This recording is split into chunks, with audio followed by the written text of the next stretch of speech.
Hello everyone, welcome to Nuts Bestie Explains. Next topic in staffing is norms of staffing. There are some norms or standards which nurse administrators has to follow while doing staffing. Norms are standards that guide. So what are these norms? What do you mean by norms? These are the standards that guide, control and regulate individuals and communities. So these are the standards, some norms which regulate, control and guide the individuals and communities. For planning nursing manpower, we have to follow some norms. So in our nursing also, while planning the nursing manpower, especially to select some nurses for some jobs, we need to follow some norms. The nursing norms are recommended by various committees. So what norms we have to follow? Those are recommended by various committees such as Nursing Manpower Committee, the High Power Committee, Dr. Bajaj Committee and the Staff Inspection Committee. Okay. TNA, Trained Nurses Association of India and INC, Indian Nursing Council. These are the various committees which decide norms which we have to follow in staffing of nursing. The norms has been recommended taking into account the workload projected in the wards and the other areas of the hospital. How these norms are prepared? By keeping in mind the workload in the wards and other areas of the hospital. These norms are formed. A small note, staff inspection unit, SIU, which you will come across later. So what are the recommendations of SIU, staff inspection unit? What norms we have to follow, what they have recommended? Let's see them. The norm has been recommended taking into account the workload projected in the wards and other areas of the hospital. These norms are prepared by keeping in mind the workload of the wards. Then the posts of nursing sisters and staff nurses have been clubbed together for calculating and staff entitlement for performing nursing care. These posts of nursing sisters and staff nurses, everything will be clubbed together for calculating purpose. Then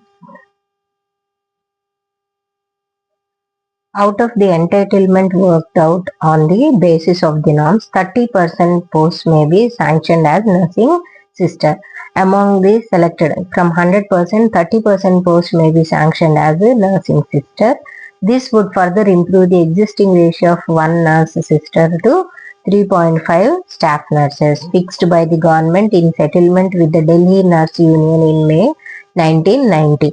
So in May 1990, Delhi Nurse Union have decided that 1 nursing sister to 3.5 staff nurses. This is fixed by government settlement. Then the assistant nursing superintendent are recommended in the ratio of 1 assistant nursing superintendent to every 4.5 nursing sisters. For every 4.5 nursing sisters, 1 assistant nursing sister is responsible. The assistant nursing superintendent will perform the duty presently performed by nursing sisters and perform duty in shift also. So they will not have only one shift, they will also have a morning shift, evening, night shifts also. The post of deputy nursing superintendent. Above the assistant nursing superintendent, there are deputy nursing superintendent. They may continue at the level of 1 deputy nursing superintendent per every 7.5 assistant nursing superintendents. Okay, please note, for 1 nursing sister, 3.5 staff nurses. Okay, then for 4.5 nursing sisters, 1 assistant nursing superintendent. For 7.5 nursing sisters, 1 deputy nursing superintendent will be there. There will be a post of nursing superintendent for every hospital having 250 or 250 beds. So every hospital which has 250 beds, 1 nursing superintendent will be there. There will be a post of 1 chief nursing officer. Okay, 1 chief nursing officer will be there for every hospital having 500 or more beds. The hospital with 500 or more than that, 600, 700, 800 or 1000, 1 chief nursing officer will also be there above the nursing superintendent. It is recommended that 45% posts added for the area of 365 days working, including 30% leave reserve. Okay, so 30% leave reserve will be recommended for this, and it is recommended that 45% of posts are added for the area. Okay, for example, in morning shift 12 nurses are there, 3 or 4 nurses are taking leave on that day. There should be some extra nurses available to work in these 4 nurses place. So extra you have to recruit and adjust them wherever there is requirement. So these are the recommendations according to SU, Staff Inspection Unit. After the recommendations, the nurse-patient ratios as per the norms of TNA and INC, Trained Nurses Association and Indian Nursing Council, as per their norms, how the nurse-patient ratios are given. First, Chief Nursing Officer, 1 per 500 beds. Every 500 hospital should have 1 Chief Nursing Officer. Nursing Superintendent, 1 per 400 beds or above. 1 for each 400 beds, 1 nursing superintendent. If it is a 800 bed hospital, 2 nursing superintendents would be available. DNS, Deputy Nursing Superintendent, 1 per 300 beds and 1 additional for every 200 beds. Assistant Nursing Superintendent, 1 for 100 to 150 beds or 3 to 4 wards. 1 Assistant Nursing Superintendent will be there. Ward sisters, 1 for 25 to 30 beds or 1 ward. These are general wards. You can see 1 nurse for 25 to 30 patients. 30% leave reserve. Some extra nurses will be there to adjust when these nurses take leave. Staff nurse, 1 for 3 beds in teaching hospital in general ward and 1 for 5 beds in non-teaching hospital plus 30% leave reserve. 1 for 3 beds for 3 patients, 1 nurse in teaching hospital. Like if the hospital has any college of nursing attached or medical college attached or school of nursing attached, any other college attached to that, they have to follow 1 for 3 beds. For non-teaching, 1 for 5 beds. Extra nursing staff to be provided for departmental research function. So extra nurses should be provided for research department. Okay. If they have a special research department, other nurses have to be appointed extra. For OPD, outpatient department and emergency, 1 staff nurse for 100 patients. 100 patients, 1 nurse will be available in the OPD with 30% leave reserve.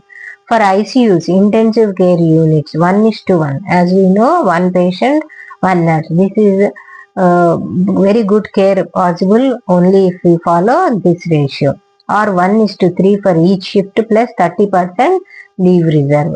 It is suggested that for 200 bedded hospital, 250 bedded hospital, there should be 1 infection control nurse.